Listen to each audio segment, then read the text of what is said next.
It was getting late, and Carl was beginning to think that he needed to take a shortcut by turning left. In the darkness, through the curtain of rain, he desperately searched for the road.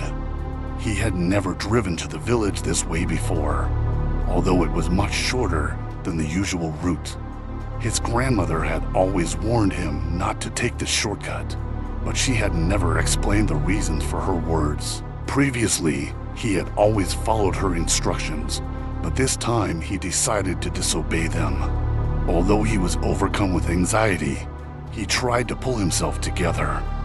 After 20 minutes on the road, the village still had not appeared on the horizon, although according to Carl's calculations, he should have reached it 10 minutes ago.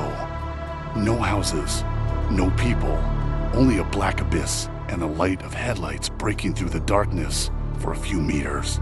Feeling tense, he took the navigator out of his bag and looked at the screen. There were 2 kilometers left to the village. With the intention of checking the speedometer for serviceability upon arrival, he continued driving. However, after another 10 minutes, the dynamics had not changed. The rain was pouring down, and only a black haze remained outside the window. Carl looked at the navigator again, this time in a panic.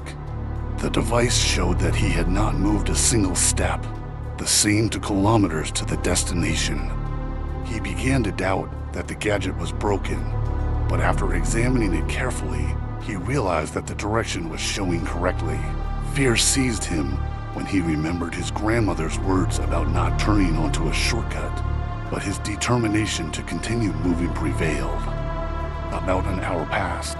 The navigator stubbornly stuck to the 2.01 kilometers to destination mark, and the cold and rain intensified. Suddenly, Carl abruptly pressed the brakes and hit his head on the steering wheel, screaming furiously as he jumped out of the car. After walking a few steps, he realized that there was no one in front of the car, although he clearly saw how he almost hit a group of people running across the road. Realizing that he was starting to hallucinate, he quickly jumped back into the car, trying not to look in the mirrors. An hour and a half after the turn at the fork still remained in his memory, while Carl suspected that this trip had become meaningless. The dot on the navigator still did not move, and nothing was visible outside the window. No lights, no people, no buildings. He continued to drive into the abyss of darkness, losing hope of getting out of this place. There was still half an hour of gas left, and thinking about what could happen when it ran out was extremely uncomfortable. Carl rushed forward, suddenly noticing movement in the rear mirror. Looking closely, he realized these were the same people he almost hit. At first he wanted to stop, but he was overcome by a chill from the realization. How could they catch up with him if he was moving at a speed of 40 kilometers per hour? He saw with horror that they were not running, but rather gliding over the ground. Crazed with fear, Carl pressed the gas pedal to the floor, trying to break away from his pursuers. He looked in the mirror. They had almost caught up with him. Just a little bit left before the car touched down. Having increased the speed to 80 and then to 100 kilometers per hour, he suddenly noticed that they had disappeared. Phew, Carl breathed a sigh of relief. Then he was delighted with more news. The dot on the navigator finally moved and showed 1.5 kilometers to the destination. A small dot appeared ahead. It was the light of a lantern near the gate of his grandmother's house. The darkness became less gloomy, and in a few minutes he found himself at his grandmother's. Carl still wonders what happened that night.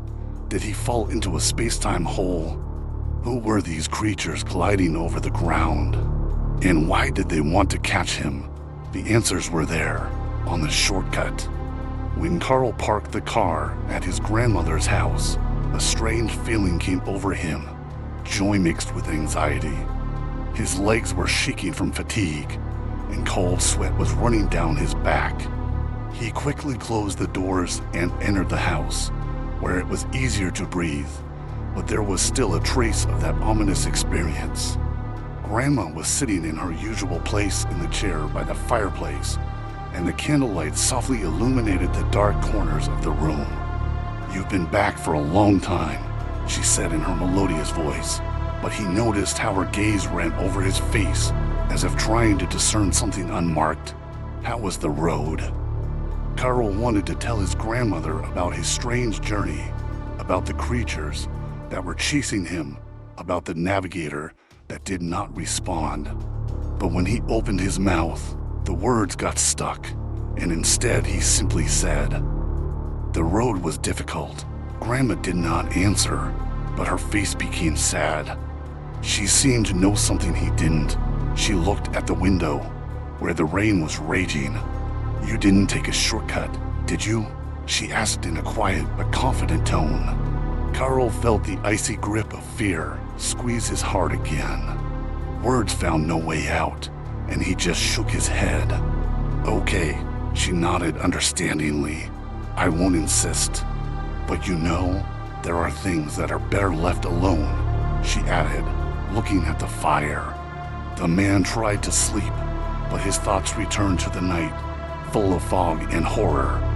He turned over in bed, but in the end he couldn't sleep. Every minute he listened to the sounds outside the window. The rain was falling harder and harder, and the wind was howling, foreboding something. In the middle of the night, Carl was awakened by a sharp blow. His heart pounded in his chest as he jumped up and walked around the room.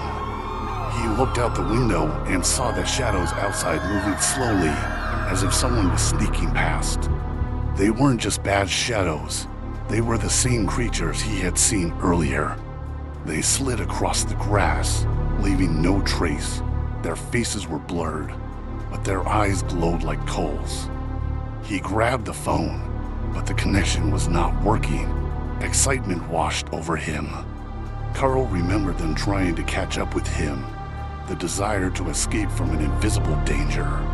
Something had happened that he couldn't explain, and now it was here, on his doorstep. And then Carl noticed his grandmother opening the door to go outside. In desperation, he rushed towards her, shouting, "Don't come out, they're there."